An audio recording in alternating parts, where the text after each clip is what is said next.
2026 онд ажлын хажуугаар онлайнаар сард 30 сая. За бүр боли 10 сая төгрөг эрхийг боломжтой үед би та дараагийн бизнес методуудаас нэгийг сонгоод тайлбарлаж байна. За онлайнаар бизнес хийгнэнгүүд маш олон хүмүүс forex trading, e-commerce, dropshipping, маркетингийн адилхан их мэтлэг бизнес метод.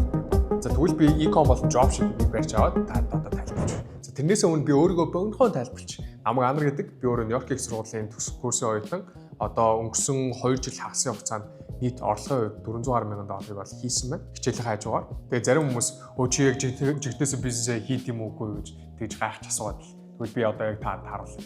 За одоо та харж байна уу? Өдрийн өмнө гэж бооз. Яг нэг өдрийн өмнө гэхэд ийм олон захиалгууд нэг өдөрт орж ирж байна. Та харагдж байгаа гэж найдаж байна. Энэ бол зөвхөн нэг төлбөр авах хэрэгсэл нь. Яагаад юм бэ гэхээр хүмүүс чартер захиалгаа хийдэг, мөн дээрээс нь гэртээ хөргүүлээд төлбөр авдаг. Их мэтлэг. Энэ зөвхөн ганцхан төлбөрийн арга байдал гэхэд ийм олон захиалгууд өдрөө болгон орж ирдэг гэсэн. За тэгвэл би дан ганцаа өөрөө хийгээд байгаа юм биш. Надад сурчтай. Сурчтайгаа үр дүнгээр би зүгээр богинохон таад харуулчих. Тэгээ 15 оны дотор 5 сая гарна хийсэн. Одоо л 11 он өнгөрсөн. 11 оногт 11 сая бодлуулалт хийсэн. Одоогийн байдлаар 36 сая хийсэн. 36 сая. That's crazy. За тэгвэл одоо энэ dropshipping гэж бизнес модель маань юу байгаад байгаа юм бэ те? Яг 2026 онд илүү тохиромжтой байгаад байгаа юм гэдгийг би та тайлбарлая. Dropshipping гэдэг бизнес модель маань өөрөө чи хаанаас чих боломжтой. Би одоо Шанхайд байсан, Америкт байсан, хаанаас ч гэсэн хийж байгаа. Эрсдэл маш багатай. Тийм учраас би эхэлчихсэн. Яагаад юм бэ гэхээр би ч дөнгөж сургалтын хөтөлбөрийг яаж хийх вэ гэж эхэлчихсэн бохоггүй. Тийм учраас надад эхлэх ямар ч мөнгө байгаагүй. Бүгд скил, чадвар, мөн дээрээс нь юмнуудаа яг яаж томруулах вэ гэдэг тийм уур чадвартай тулгуурладаг бизнес модель бол e-com болон dropshipping. Мөн дээрээс нь жинхэнэ бизнес модель. Би бус бизнес моделлууд дээр энэ муу энэ ийм тийм гэж яаж байгаа юм ерөөсөө биш. Гэхдээ trading forex гэх мэтлэн зүйлсүүдийг бодоод зөнгөд forex trading дээр чи доороо ажилч таваад цалинжуулаад бус хүмүүсийн амьдралыг нь бас өөрчлөөд мөн дээрээс нь хэрвээ чи ямар ч танихгүй нэг хүнд бараа онлайнаар зарж үзсэн бол ямар хэцүү вэ гэдгийг мэднэ. Тийм учраас энэ skill set чадваруудыг чи маркетинг гэдэг зүйлүүдийг сураад тэгээд томруулаад ирэнгүүт чи жинхэнэ бизнесийн модельийг сурч байгаа юм. Логистик яг яаж бараагаа оруулах вэ? Хүмүүстэйг яаж харьцах вэ гэх мэтлэн чамайг маш олон талаар нь хөгжүүлж өгнө гэсэн. Ялангуяа дөнгөж эхэлж байгаа хүмүүст бол. Тэгэхээр чамайг олон талаар нь өөрийгөө хөгжүүлэх чинь тусгаарч өгдөг бизнесийн модель. Маркетинг яг л гэж бодоод маш гоё бизнесийн модель. Би ч гэсэн өөрөө хамгийн анх хийгээд миний хамгийн анхны клиент Мөнх Насан Шарк болж ирсэн. Одоо ч гэсэн би Мөнх Насан Шарктаа баярлж авдаг.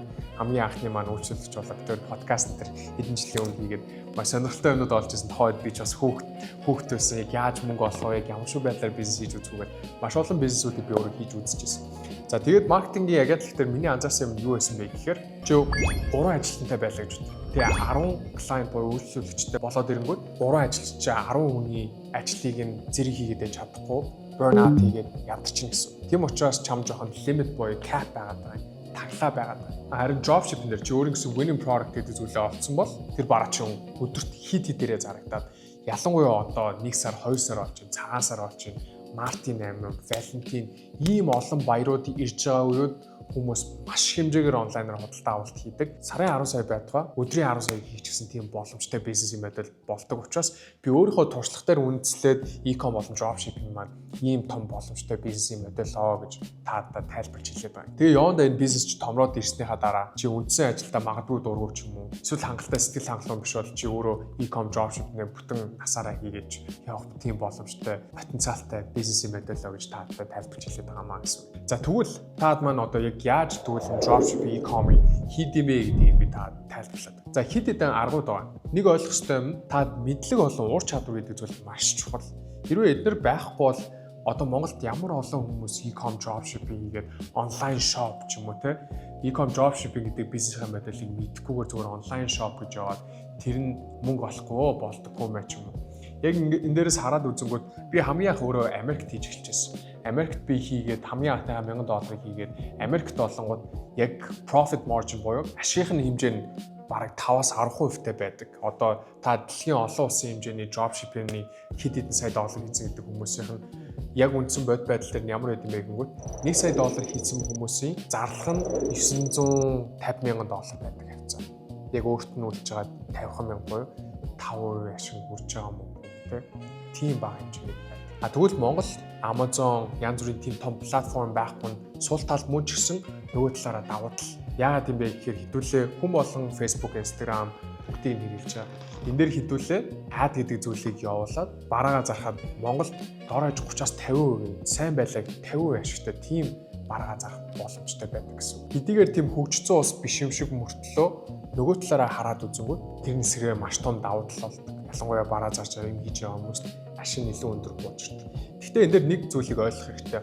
Маш олон хүмүүс манай монголчууд 3 сая хүн амтай мөнгө байхгүй гэдэг. Тэрнээс болоод маш олон хүмүүс өөр бизнес хийхээс гадагшаа харах гэж үздэг. Тэр нь зөв л дөө.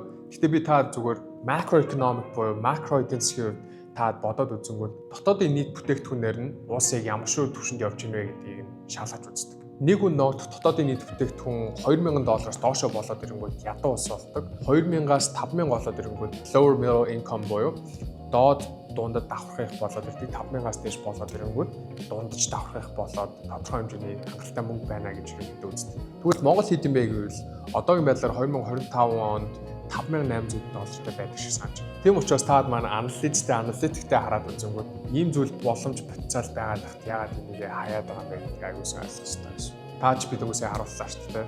Манай сурагчид би өөрөө ч гэсэн ийм хэмжээнд хийж болоод яагаад энэ итгэхгүй байгаа юм бэ гэдэг бас нэг өөрөө сонирхолтой асуулт болж гарч ирдэг гэсэн. За тэгвэл одоо би яг хийх хэдэн дарааллууд энэ дэс дараалтыг тайлбарч байна. За нэгтний юу юм бэ гэхээр таад маань эхлээд winning product буюу өөрийгөө амархан зардаг тийм барааг олох хэрэгтэй. За тэр бараа нь өөрөө Америкаас эхлээд үүдэлтэй байх хэрэгтэй. Юу юм бэ гэхээр тренд Америкаас эхэлдэг. Америкаас тренд гэсний дараа нь Европ, Аз, Африк гэх ингээ явдаг. Тийм учраас эхлээд TikTok Америк дээр тааруулж агаад тэр бараагаа оллоо. Тэгээ олсныхоо дараа контент юм. Контент маш чухал. Маш олон хүмүүс зүгээр энгийн контент оруулж ирэл орчуулсан ч юм байхгүй. Эсвэл баг англи дээр нь явуулж явуулаад маш олон онлайн шопууд мэдээж ихтэй бичлэг өгдөртэй. Тиймэрхүү барааг яг хэн яаж авах юм бэ? Хэдүүлээ чанартай юм хийх хэрэгтэй гэсэн үг. Контентууд нь ямар шүү criteria буюу шалгуур дорож 1 сая үзэлттэй байна уу? Эсвэл яг үнэхээр тэр бараагаа сайн харуулж чадсан бичлэг мөн байна уу? Тэгвэл тэрийг оруулж ирэнгүүтээ чи өөрөө бичлэгэн дээр маш сайн сууж ажиллана. Voice over оруулна. Бичлэгэн дээр чи өөрийнхөө хоолойг оруулаад, эсвэл найзынхаа хоолойг оруулаад, эсвэл AI-аар хоолой оруулаад тэгээд явах боломжтой. За тэнгуүтээ контентоо чи бас дээрэс нь AI ашиглаад хиймэл оюуханаар бичлэг хийлгүүлж болно. Манай нэг сурагч байл та. Хиймэл оюуханаар бичлэг зүгээр хийлгүүлэнгүүтээ тэнгуүрээс сард 10 сая хийсэн. Ийм том боломжтой байгаамаа гэсэн үг.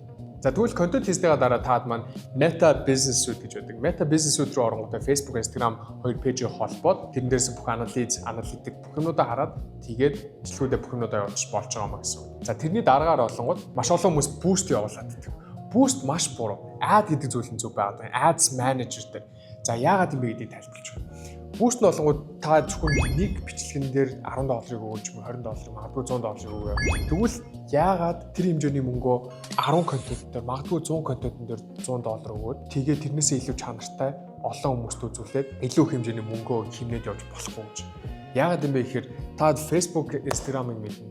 Хідэн тэрбум үйлчлүүлэгчтэй. Та Facebook, Instagram-ыг яаж мөнгө олдохгүй юу гэдгийг сайн мэдэхгүй байгаа. Би богинохоо тайлбарлаад өгвөл бид нар ч өөрөө үнэгүй апп-ыг татаа хэрэглэж байгаа юм шиг мөртлөө бид нар ч үйлчлүүлэгчтэй. Бидний бүх дата мэдээллүүд Facebook, Instagram байдаг.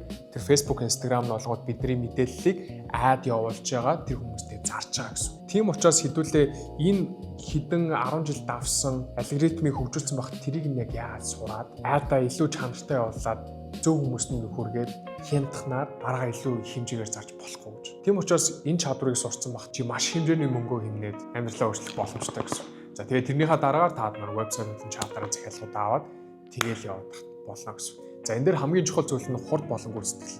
Хурд олон гүйцэтгэл. Чи 7 хоногт хэдэн удаа бараад ухч үзэж байна. Бараануудаа хуурч үзээд хэрвээ бараа чинь болохгүй бол хаяа дараачаа бараа. Хэрвээ бараа чинь болж байвал тэрийг scale хийгээд томруулаад явах нь маш чухал чадвар юм гэсэн. Тийм учраас хэдүүлэн хурд олон гүйцэтгэл гэдэг зүйлээ маш сайн бодоод өргөжлүүлээд хийх нь чухлаа гэсэн. За тийм учраас 2026 он гарч ийн автоматжуул хиймэл оюухан, e-commerce, dropshipping энэ бүх бизнесийн модулуудаа бүгдийг нь нийлүүлээд өөрийнхөө бүх чадвар скиллсетүүдээ сайжруулад амьдралаа өөрчлөх нь чиний гартлал үйлдэл гэсэн. За тэгээд таад маань илүү дэлгэрэнгүй бас сонирхчихвол description дээр ороод хараарай. Хэд хэдэн сонголтууд таад маань байгаа. Хэрвээ надаас сурах гэж хүсвэл description дээр линкээр ороод манай. За тэгээд тийм байна. Таадтай бүгдэнд нь 2026 онд маш том амжилт хүсье. Тэгээд шинжлэх сайн амьдралаа. I'll see you guys later. Peace out.